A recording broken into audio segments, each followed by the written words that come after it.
চাপ নিও না বাড়া, আমি ওর প্লাস্টারি সার্জারি করে ওর বান্টুর জায়গায় প্লাস্টিকের বান্টু লাগিয়ে দিয়েছি।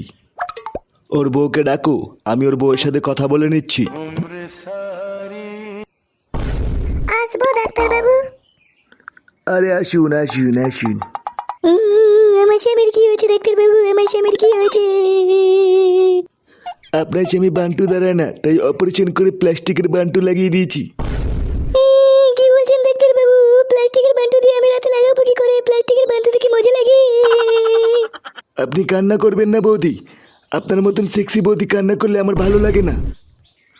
আপনি চাইলে আমার চেম্বারে গিয়ে আমার বান্টুটাকে দেখতে পারেন, আমার বান্টু দিয়ে আপনাকে আমি সুখ দিতে পারবো। শান্তির ছেলে ডাক্তার, আমার বান্টু কেটে প্লাস্টিকের বান্টু লাগিয়ে এখন আমার বউকে লাগানোর ধান্দা করছিস বাঞ্চত। আমার এখন কি হবে? আমি এখন প্লাস্টিকের বান্টু নিয়ে কি করে রাতে লাগাবো?